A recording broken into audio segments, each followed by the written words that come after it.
అరే ఏంట్రా ఇది?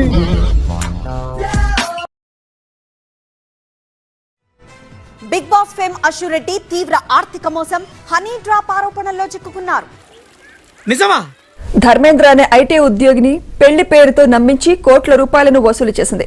అసలు ఎందుకు అలా చేసింది? తన కాళ్ళ మీద నిలబడ్డం అంటేనే ఇష్టం సార్. మరి ఇంతలానా? 5 కిలోల బంగారాన్ని కూడా కొనుగోలు చేయించింది. గురుగారు, ఈ సామాను గట్రా మనం స్పాన్సర్ చేసినవేరా? వీళ్ళు మిమ్మల్ని బాగా నాకేసినట్టున్నారు గురుగారు. నాకితే నాకేర్లేరా, సక్సెస్ అయితే అదే హ్యాపీ. విల్లా కోసం 3 కోట్లు తీసుకుంది, కానీ పెళ్లికి నో చెప్పింది. అంతా మోసం నైనా, మోసం. దీంతో ఇచ్చిన డబ్బును తిరిగి ఇవ్వాలని ధర్మేంద్ర అడిగాడు. అయితే డబ్బులు తిరిగి ఇవ్వలేదు. ఎవరు సార్ మీరు? లండన్ లో ఉంటున్న ధర్మేంద్ర నుంచి మొత్తం 10 కోట్ల రూపాయల విలువైన నగదు, బంగారం తీసుకుంది. అంతే. అసలు ఎలా నీకు అసలు ఇంత చిన్న వయసులోనే ఇన్ని మోసాలు చేసి ఇంత మెచ్యూరిటీ ఎక్కడి నుంచి వచ్చింది? అసలు ఇట్స్ ట్రూలీ అప్లాడబుల్. అంతేకాదు, అశు రెడ్డి సోదరి కూడా ధర్మేంద్ర నుంచి 50 లక్షలు తీసుకుంది. మీ ఫ్యామిలీ మొత్తం ఇదే టైప్ ఏంట్రా? ఇంత చేశాక తమపైనే ఎదురు కేసులు పెడతామంటూ అశు రెడ్డి బెదిరించినట్టు ధర్మేంద్ర ఫిర్యాదు చేశాడు. రాజస్థాన్ అనేది ఎంత దెబ్బతీసింది? హాజీ క్యాజీ అని మోసం చేసి చేతిలో క్యాబేజీ పెట్టింది.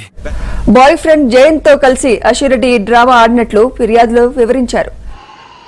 హి will never see success because of you.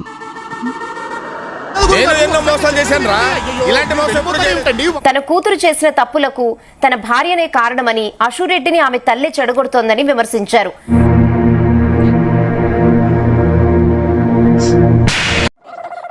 Ashu తన తల్లి చెప్పినట్లే వింటుందని, అశును పూర్తిగా మార్చేసిందని ఆవేదన వ్యక్తం చేశారు. ఏం నటించేస్తున్నారు తల్లి కూతుళ్ళు? నువ్వు డింపుల్ కపాడియా, అదేమో ట్వింకిల్ కపాడియా.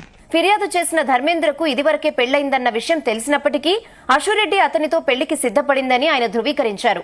ముందే పెళ్లైందన్న సంగతి నీకు తెలుసా? నీకు తప్పనిపించలేదా? తప్పేంటి? తన కూతురు అమాయకురాలని తెలియక ఈ ఊబిలో చిక్కుకుందని చెప్పుకొచ్చారు. ప్రపంచంలో ఏ తండ్రి నా కూతురు ఎదవా అని చెప్పుకోడు, నేను అంతే. కుమార్తె చేసిన తప్పుకు తండ్రిగా తాను శిక్ష అనుభవించాల్సిందేనని, జైలుకు వెళ్లేందుకు సిద్ధమని ఫోన్లో అశురెడ్డి తండ్రి అన్నారు. అంతేనా గురుగారు? అవును, నీ అంతే. అశురెడ్డి ధర్మేంద్ర వ్యవహారంలో తెరపైకి ప్రముఖ జ్యోతిష్యుడు వేణుస్వామి ప్రత్యక్షమయ్యాడు. రెండోసారి ధర్మేంద్ర ఆశురెడ్డి పెళ్లి విషయంలో వేణుస్వామి వద్ద ప్రత్యేక పూజలు చేసినట్లు తెలుస్తుంది. అయితే ఇదంతా మీ క్రియేషన్ అన్నమాట. అవును బాబు గారు, అందులో కలరు, కాన్సెప్ట్, మార్పులు చేర్పులు మొత్తం నావే. ప్రత్యేక పూజల కోసం వేణుస్వామి కోట్ల రూపాయలు వసూలు చేసినట్లు ఆరోపణలు ఉన్నాయి. ఇది వ్యాపారం. ఇండస్ట్రీలో ఏ వివాదం వెలుగు చూసినా ప్రత్యక్షంగానో పరోక్షంగానో ప్రతిసారి వేణుస్వామి పాత్ర వెలుగులోకి రావటం సంచలనం రేపుతోంది. లెగ్ ఐరన్ లెగ్ మంది ఏనపాదం కదా. నువ్వు ఎక్కడికి వెళ్తే అక్కడ ఓం నమః శివాయ కదా.